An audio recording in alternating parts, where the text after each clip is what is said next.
Hello YouTube, this is Brian Tubbs coming at you with another video. Today I'm working on a piece that we call Heart of Man. I told you guys in the last video, I believe it was, could have been the video before, that once I get this to a certain point I would shoot another video on where it's at right now. And right now I'm trying to line this thing up. This is one of the most difficult pieces to get lined up, because if it's not lined up properly, when I put it on the base, this is the base for it. When we set it on the base, if it's not welded properly, it will look like it's tilted one way or the other. So I'm trying to get it where when you look at it straight on, it's almost perfect. Because I'm looking at the tops of these two pieces with the top of this. They're not actually on the same height. The center piece is just a little bit higher than these. It will sit a little bit taller than these two other pieces. But if it's not welded properly, it'll be twisted this way or slightly the other way. And I'm trying to get it to where it's almost perfect. So my task today is going to be, again, trying to get it lined up just right, and then getting my TIG welder in these tight spaces to just tack it up really good. And then I might be able to kind of move things around a little bit to get it there even better, but probably not. So it's going to be a pretty difficult day of TIG welding, trying to get into these little crevices and make the welds look decent. They're not going to look as good as they normally do, maybe, but I'm going to have to do my best to get in there and do it. So that's kind of what I'm doing now. So what I'm going to do is just get my welder, get my nerve up, and try and get my water in there. Just run some tacks in different places, just kind of hold it together, because I think it's where I want it to be, but it's hard to know that until you stand it upright, then you get a good look at it. Because right now it's laying down, and there's no other good way to tack this thing together. So I'm going to get a good point to give it a shot now.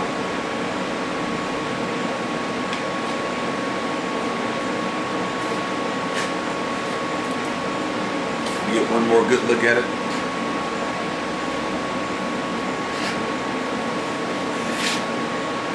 I don't know if you guys can see this, but I have condensation drain holes here, and a condensation drain hole in this position.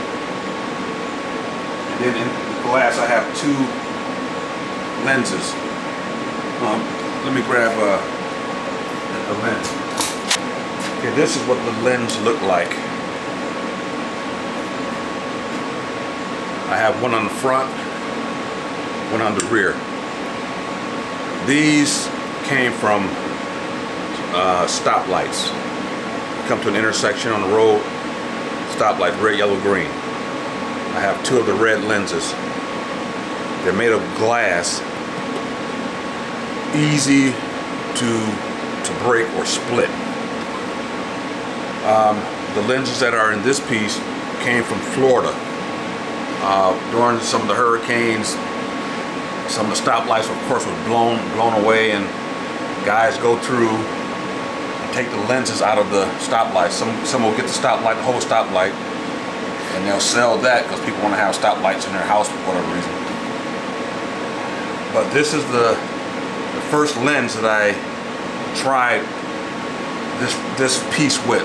This is not the first piece, this is the second piece. The first piece I used this lens,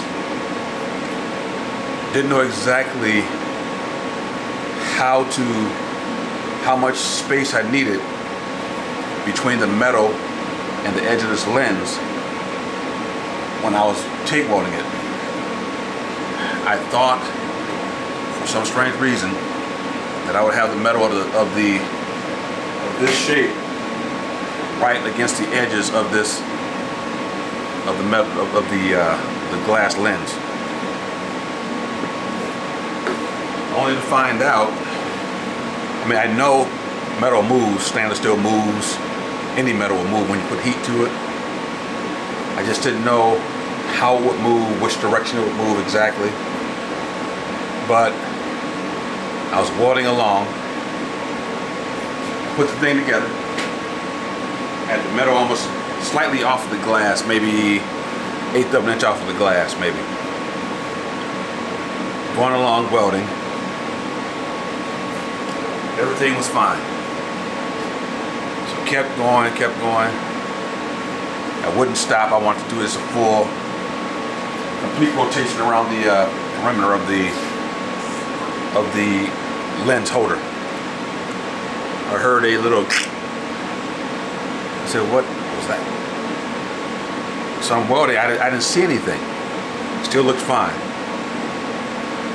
So as I get close to the end of the piece, it was really hot, but everything looked fine. So I said, okay, it was a successful weld. So I got finished with the welding, walked away. I just noticed just a little crack on the edge, really, really small. So I went to Home Depot, got some glue. They have glass glue. Put it on there. I thought I was all set, because in the area it had a little crack.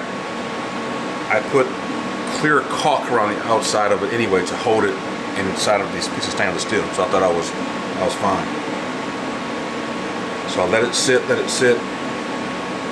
Came back the next day, and the whole glass was split all the way across. Flipped it over. There's a split all the way across here. Split all the way here. That's why I have this piece of metal on it, because I use this piece now to fit up the new stainless steel circle that goes around it. I thought I needed an 1/8 of an inch, maybe a 1/16 of an inch clearance around there, but now I know that I must have at least a 1/4 inch gap between the glass and the edge of the stainless steel metal rim. Because the way I do it now, I'll weld a section. I'll get some cardboard slits, these little pieces of cardboard. Slide it between the glass and the stainless steel rim, just to keep the heat away from the glass. So I weld that section. Then I'll let it cool a little bit. I'll take the cardboard out of that section, move it over to the section I'm going to weld next, just to move the glass away from that stainless steel rim. Then I'll weld that section. Then I'll take the cardboard and move the glass kind of back and forth, making sure there's enough gap there where the stainless steel is not shrinking down and putting pressure on the glass, because once it shrinks and puts pressure, it's so much pressure that it will cause the glass to split. It's not so much the heat, but it's the pressure from that stainless steel contracting. It'll cause the glass to split. So I found that about a 1/4 inch is about where you want to be, maybe 5/16 at the most, somewhere in there. You don't want too large of a gap, but you need that gap, a large enough gap where the metal can expand and contract without putting too much pressure on that glass. So the second one I did, after I broke that glass, it was successful. So now I think I've kind of figured it out, how much gap I need. So I've gotten past that point, which is the most difficult part of this piece, And now this is the second most difficult part, just trying to get it lined up to make it look right. All right, so that's what I'm going to be doing. I'm going to give it a shot, just see if I can get a couple of tacks in there. And then I'll have to make another video after we get it kind of lined up and tacked up and upright, and I'll show you guys again. All right, let me see if I can get a couple of tacks in here.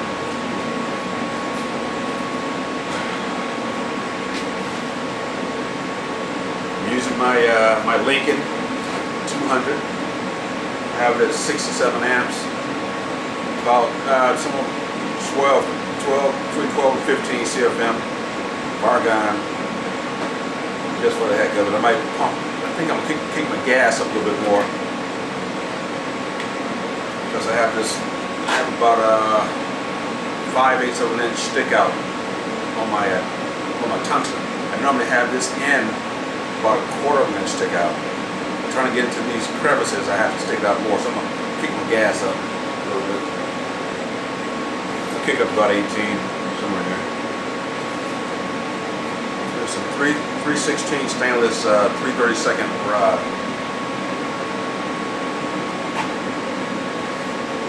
Alright, let me see what I can do here.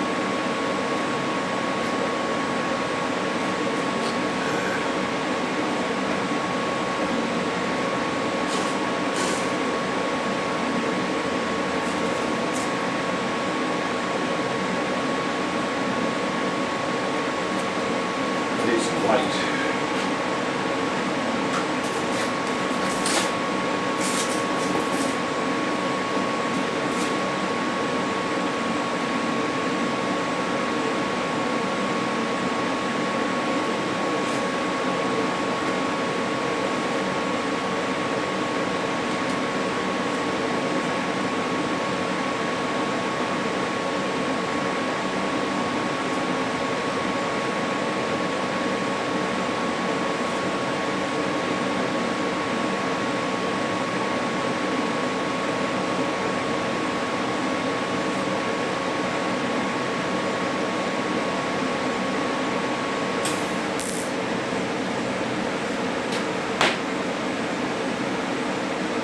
Shock myself, need some paint in my ground clamp on here.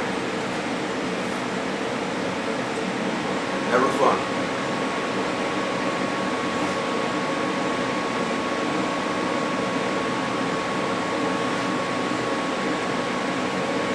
Let me try something here.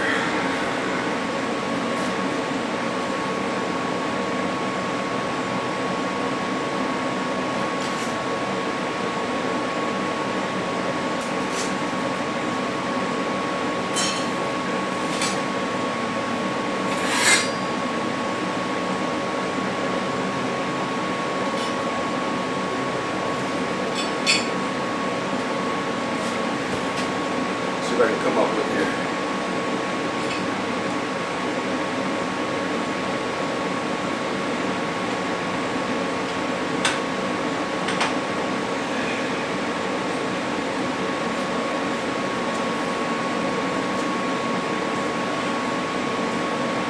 My piece is on some cardboard because I don't want it to arc against that table. I don't want to have arc burns in the back of the pieces of stainless steel.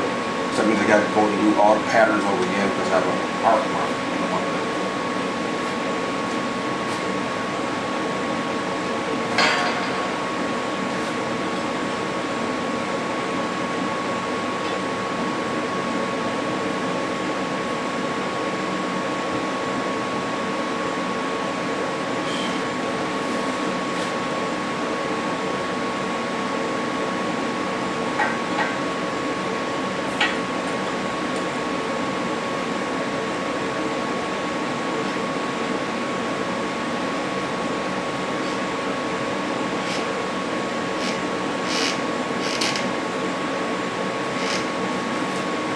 Doing it like this will also help it keep it from expanding and contracting, which is a pretty good idea.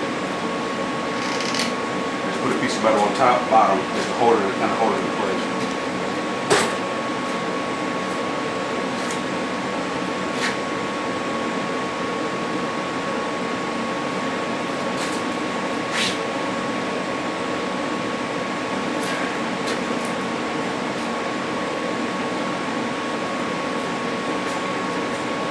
Now I'll take the ground clamp and put it on the metal.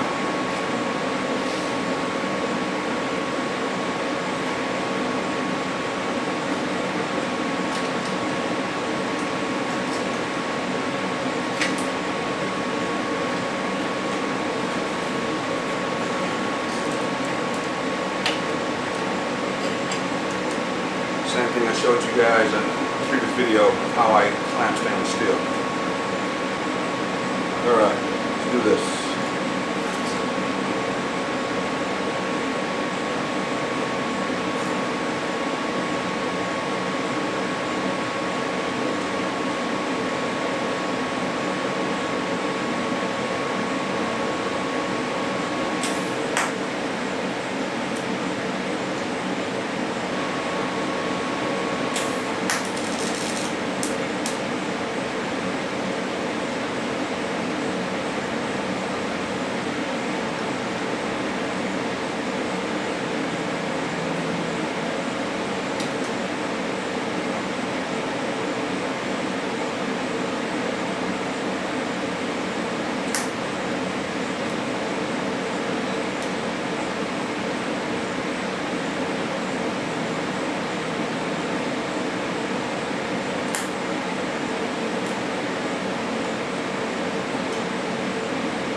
There. This is not easy.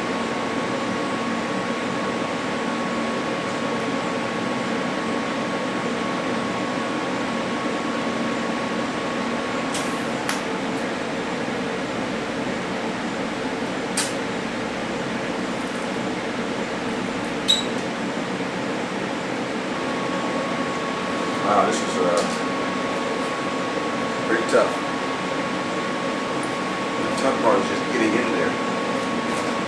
What I'm trying to do is get in there without touching the walls, outer walls.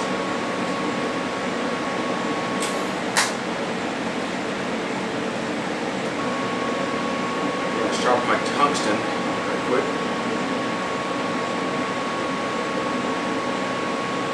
I dipped it in one of the posts, which this is fine. Right back. This is just part of it, guys.